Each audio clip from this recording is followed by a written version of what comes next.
ఎలా బ్రతికావో ముఖ్యం, ఎంతకాలం బ్రతికావని కాదు అని ఒక పెద్ద మనిషి అంతే. ఇంకోళ్ళు ఎవరో ఏమన్నారంటే, don't just live beyond your expectations, don't just exist, keep on living అని ఇలా రకరకాలుగా చెప్తూ వచ్చారు. ఈ భాష్యాలని పక్కన పెడితే అసలు ఎలా బ్రతకాలి? చాలా సింప్లిస్టిక్ లైన్లో నీ ఇష్టం వచ్చినట్టు బతుకని చెప్పచ్చు. చాలామందికి మీరు చెప్తున్న విషయాలన్నీ బుర్రకి బోధపడతాయి, బట్ బయటికి రావడం కష్టం అవుతుంది. పక్కింటి వాడి భార్య అని చూడకూడదు, కరెక్టే. కానీ పక్కింటి వాడి భార్య మేఘాన్ ఫాక్స్ లాగా ఉండి ఏంటి పరిస్థితి? అసలు ఎలా బ్రతకాలి అనే క్వశ్చన్కి వాట్ ఈస్ ద ట్రిగర్?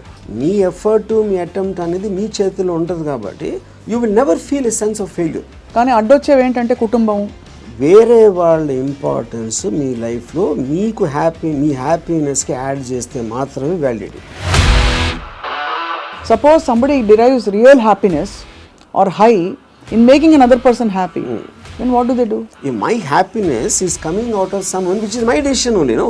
ఈ హోల్ ప్రాసెస్ లో బిగ్గెస్ట్ డెటరెంట్స్ హ్యూమన్ రిలేషన్షిప్స్ అంటారా, రిలీజియన్ అంటారా? పాపం పుణ్యం అనేది they are going to be measured when you die. But అవతల వాళ్ళని వాడేసుకోవడం అనేది అది ఇంకొక ఎక్స్ట్రీమ్ కదా. All the time we are using people or anything we are also being used kada. Of course.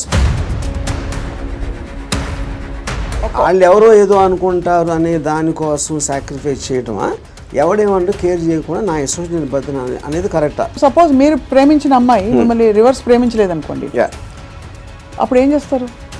My objective to keep on trying to achieve. మీరేమనుకున్నట్టు ఒక మాట నచ్చా, సైతానికి ఉండే లక్షణాలన్నీ మీలో ఉన్నాయి. సైతానికి ఎలా ఉంది అది?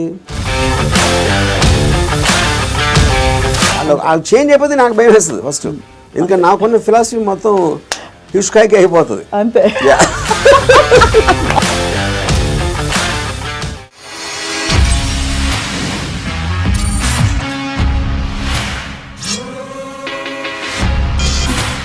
Hello and welcome to another episode of రామోయిజం.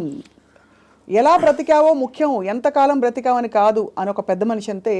ఇంకోళ్ళు ఎవరో ఏమన్నారంటే, don't just live beyond your expectations, don't just exist, keep on living అని ఇలా రకరకాలుగా చెప్తూ వచ్చారు. ఈ భాష్యాలని పక్కన పెడితే అసలు ఎలా బ్రతకాలి? Let's talk to Ram Gopal Varma గారు. వర్మ గారు, బ్రతకడం అంటే మీకు ఫస్ట్ వచ్చే ఇమేజరీ ఏమిటి చెప్పండి? I think it's a consciousness. అంటే మీరు if you are conscious that you are you're seeing something or you're hearing something అనేది, దాని నుంచి మనకు వచ్చి కలిగిన ఒక kind of an emotional aspect అనేది you will feel alive because of that. So అప్పుడు ఆటోమేటిక్గా ఎలా బతకాలి అనే కాంటెక్స్ట్ వచ్చినప్పుడు చాలా సింప్లిస్టిక్ లైన్లో నీ ఇష్టం వచ్చినట్టు బతకని చెప్పచ్చు. అంతకన్నా కాంప్లెక్స్ అనేది లేదు, పాయింట్ 1. కానీ ఇష్టం వచ్చినట్టు బతికే వాళ్ళు ఎంతమంది ఉంటారు అనేది next point. Most of the time మనం వేరే వాళ్ళ కోసం బతుకుతాం, మన కోసం మనం బతకం.